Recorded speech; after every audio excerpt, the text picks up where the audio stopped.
scale. Passengers might think that this would soon happen. What actually happens is different. The rail deck remains unaffected by the earthquake. Can you explain how this is possible? The answer lies in the spherical bearings.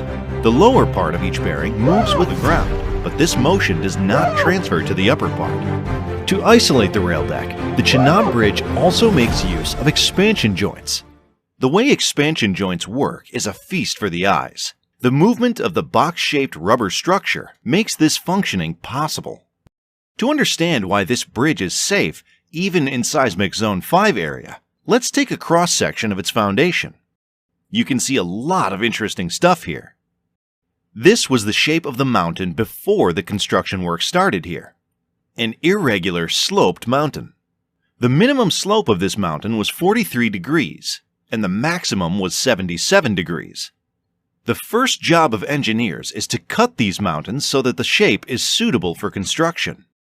The rocks in these mountains are not so strong. It's a material called dolomite. Not suitable for erecting a strong foundation. Excavators were used in the initial stage of shape correction. After that, they employed a technique called pre-splitting. In pre-splitting, a lot of tiny explosives are kept in a close distance. Connect them together and they explode. Normal explosives break unnecessary portions of a rock. Using pre-splitting, you'll have greater control over the rock to be broken. The mountains look more clean now. But how to make them stable? The engineers used 3 methods to stabilize the slope: grouting, the use of anchor block, and shotcrete. The Himalayas are young mountains. The rocks in this region have a lot of minor cracks inside them. In the grouting technique, we inject cement into these voids. The cement acts as a glue and the rock becomes stronger. You might have seen a lot of strange-looking blocks in construction photographs of Chenab Bridge. This is a smart slope stabilization technique called anchor block stabilization. In this method, the workers make holes on the slope. After that, they insert a special rod with a lot of tendons in it.